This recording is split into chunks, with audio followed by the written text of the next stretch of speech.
Ya, anak-anak kita masuk di reproduksi jamur. Reproduksi jamur itu ada dua. Pertama ada aseksual dan seksual. Aseksual ini berarti tidak dengan cara kawin, seksual dengan cara kawin. Nah, kalau kawin itu berarti fungi ada yang jantan, ada yang betina. Tidak, ya. Seksual fungi di sini, seksualnya jamur di sini menggunakan hifa yang berbeda. Hifa tipe positif dan hifa tipe negatif. Jadi kalau yang aseksual di sini dengan tunas, ya dia pertunasan, dia dengan pembelahan biner, membelah. Contohnya apa? Kamir, ya, Saccharomyces. Itu untuk aseksual. Kemudian kalau yang seksual berarti di sini dia pertemuan antara hifa positif ya dan hifa negatif. Untuk yang seksual, ya, khusus untuk yang seksual. Nah, dari cara reproduksi ini jamur itu kemudian terklasifikasi lagi menjadi 4 divisi. Pertama ada zygomicota, Ibu tulis lihat saja. Kedua ada ascomicota. Ketiga ada basidiomicota. Keempat ada deuteromicota, ya.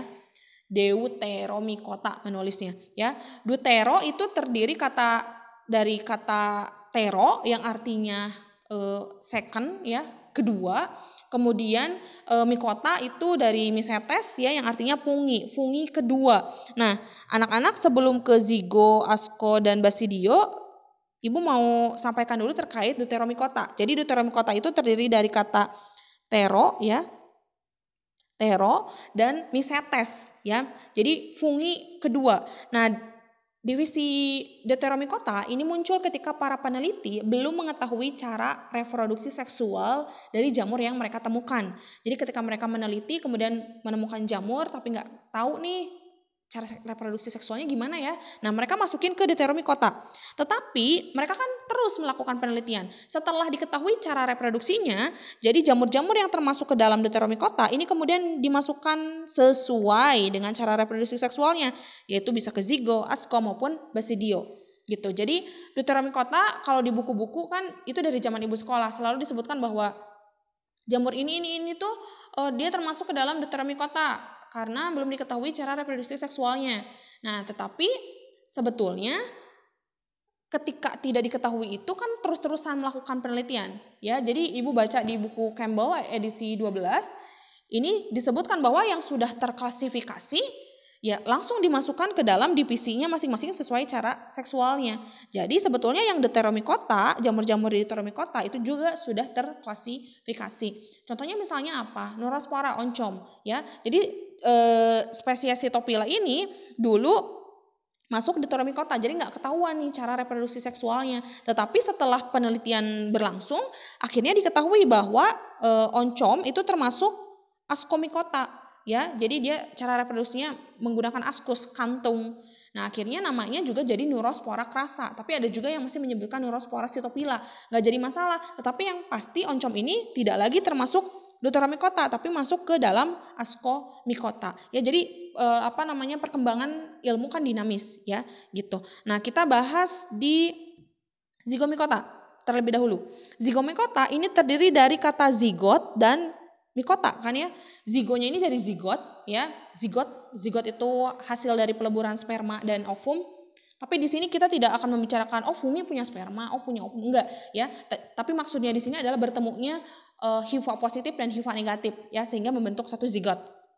Nah, misetesnya ini sendiri artinya fungi, ya. Jadi fungi yang menghasilkan zigot, itu zygomicota. Kenapa namanya zygomicota gitu, ya. Nah, kita lihat di sini. Di sini ada hifa positif ketemu sama hifa negatif, ya. Hifa positif ketemu sama hifa negatif, kemudian mereka akan membentuk gametangia. Gametangia itu anak-anak kata jamak dari gamet, ya, gametangium. Sebetulnya namanya gametangium. Kalau di manusia namanya gamet, sel kelamin. Kalau di fungi namanya gametangium, ya. Jadi pertemuan hifa positif dan hifa negatif ini menghasilkan gametangium. Jamak itu artinya banyaknya gametanginya. Kemudian terjadi peleburan, ya, terjadi peleburan. Lihat di sini melebur bersatu, ya, bersatu. Kemudian sudah bersatu di sini mereka membentuk zigospora, ya, zigosporangia. Nah, zigosporangia ini juga merupakan kata jamak, ya. Zigosporangia di sini dia mulai membentuk yang namanya, nah, lihat di sini, ya, zigotnya, ya. Dia membentuk sudah zigosporangia atau zigosporangiumnya terbentuk. Nah, di dalam zigosporangium ini ada sporanya, ada intinya, ya, ada inti-intinya. Diploid di sini apa, Bu? Sebetulnya ini pembelajaran SMA, ya. Jadi dia ini terdiri dari 2 sel anakan, ya. Tapi kita nggak akan bahas itu, ya, nggak akan bahas itu.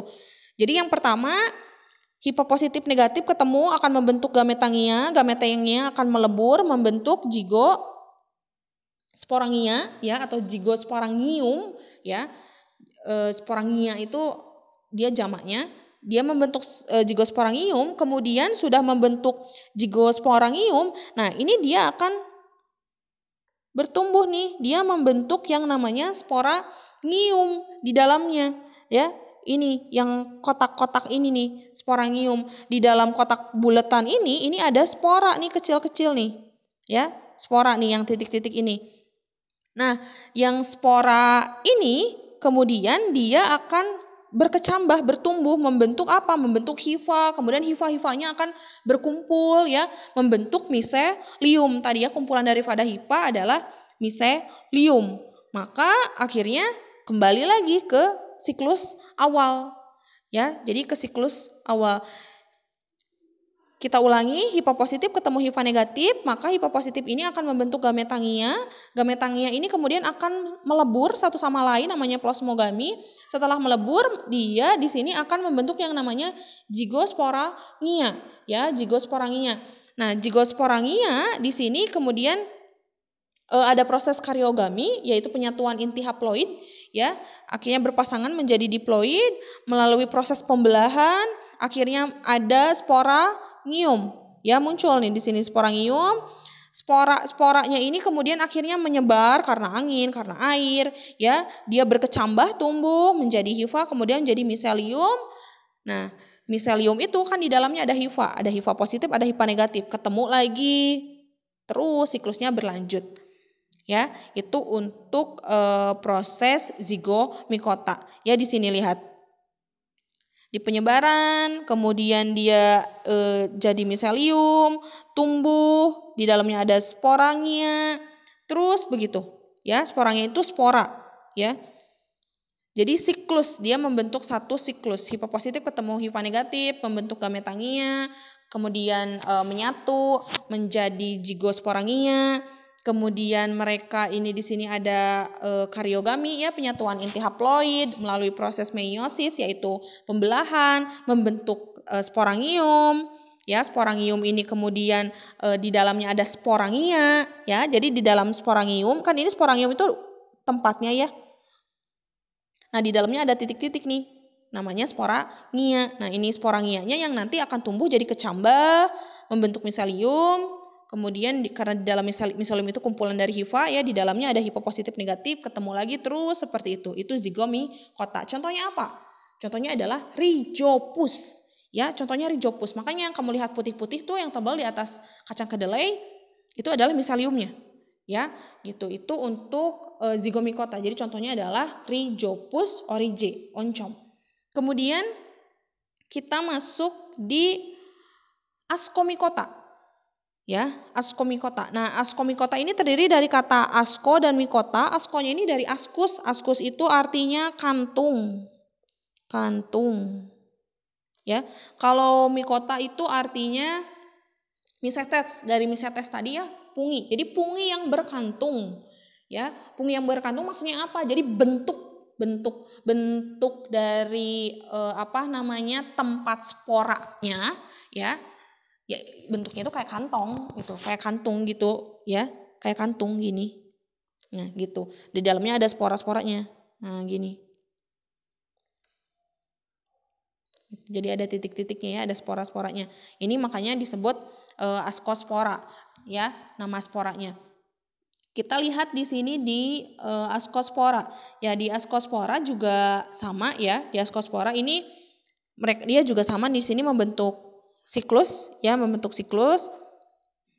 Dia membentuk siklus. Kita lihat di sini dari, nah, Di sini di askospora itu ada namanya fungi ya. Fungi ini di sini hifanya hifa positif, hifa negatif. Hifa positif, hifa negatif di sini kemudian berdekatan ya. Mereka ada yang membentuk di sini. Yang disebut jenis kelamin di sini Bu, berarti ada jantan betinanya. Tidak, di sini hifanya aja bertindak seperti jantan, kemudian ada yang bertindak sebagai betina. Ya, ada yang di sini antheridium. Antheridium di sini berarti dia bertindak sebagai jantan nih, yang warna hitam. Ya, kemudian ada yang ascogonium. Ya, ascogonium ini bertindak sebagai betina. Nah, kemudian lihat di sini di dalamnya ada yang titik-titik ini. Ya, titik-titik ini merupakan sporanya. Ya, ascosporanya. Mereka di sini akan lihat melakukan peleburan. Ya, mereka di sini bersatu antara yang archegonium dan ascogonium, mohon maaf ya, kebalik dengan paku. Ascogonium, kemudian antheridium, di sini akan membentuk satu jembatan. Lihat mereka akan berkembang, ya. Nah, sudah berkembang di sini, ya, mereka akan bersatu nih. Nah, bersatu, kemudian mereka akan membentuk yang namanya ascocarp. Ya, ascocarp itu apa? Jadi, nah kan begini. Nah, ascocarp tuh di sini ada ascospora. Nah, ascocarp tuh ini wadah atau tempat. Nah, makanya namanya ascomycota. Jadi si tempat kantung ya membentuk lagi yang di dalamnya ini ada spora-spora yang terdiri dari, lihat di sini, fungi yang hitam ya, yang tadi bertindak sebagai antheridium jantan, sama fungi yang di sini kita sebut putih aja ya, putih yang bertindak sebagai ascogonium atau betina. Jadi di sini nanti ya setelah mereka bertemu, kemudian mereka melebur membentuk ascocarp ya, di mana di dalam ascocarp itu ada spora-spora, yang spora-spora ini sifatnya satu ya, yang satu itu kayak yang hitam ini nih ya, satunya lagi ada yang putih. Jadi hasil peleburan keduanya. Nah, kemudian dari ascocarp ini ya, dia akan berkembang. Nah, di sini berkembang nih jadi ascus muda. Disebut ascus sekali lagi karena ini ya, ini nih, ini kayak kantong. Jadi spora itu di dalam kantong, makanya disebut ascus. Nah, dia ini akan berkembang, kemudian mengalami meiosis ya, pembelahan. Dari yang asalnya dia diploid, lihat diploid itu ya, itu 2N ya, diploid. Kemudian dia akan berkembang dari yang 2 ini, kemudian dia akan berkembang di sini jadi 8 ya. Jadi akan membelah kembali. Nah, ini kan asalnya 2N. Setiap 2N ini 2, ini akan berkembang kembali ya, maka jadi 8. Gitu. Makanya di sini jadi 8. Nah, dari yang 8 ascospora ini terdiri dari yang warnanya hitam sama yang terdiri warnanya putih. Nah, akan kembali lagi. Yang putih jadi ascogonium lagi, dia akan bertindak sebagai betina. Kemudian yang hitamnya, ascospora yang hitamnya ini akan bertindak sebagai jantan antheridium. Terus seperti itu. Ya, jadi untuk yang ascomycota sekali lagi kenapa disebut asco? Karena sporanya ada di dalam kantung, berkembang di dalam kantung, ya. Disebut ascospora. Kalau tadi zygomycota, zygospora, ya. Jadi sporanya ini membentuk zigot. Kalau ascospora, sporanya ini dia di dalam kantung. Jadi tadi sekali lagi kita ulangi, antheridium, ascogonium, ya. Jadi hifa positif, hifa negatif ketemu, kemudian akhirnya melebur dan tumbuh ya. Nah, yang tumbuh ini akan membentuk ascocarp. Ya, ascocarp. Jadi sekali lagi yang pertama dia akan membentuk dia akan membentuk ascogonium. Ya, hifa positif, hifa negatif ketemu. Ya, kemudian bersatu membentuk ascogonium. Ascogonium ini kemudian dia akan berkembang menjadi ascocarp. Ya, ascocarp. Di dalam ascocarp ini ada ascus muda.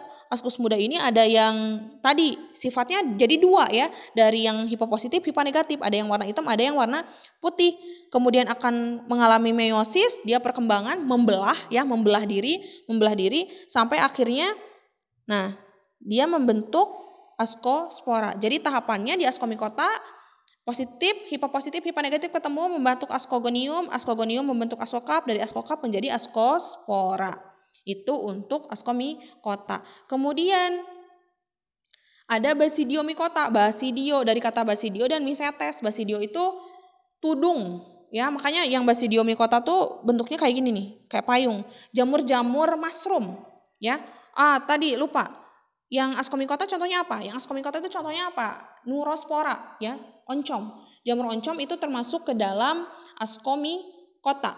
Ya, jadi di askomikota itu contohnya adalah jamur oncom, ya. Kemudian Aspergillus juga termasuk ke dalam askomikota. Nah, untuk basidiomikota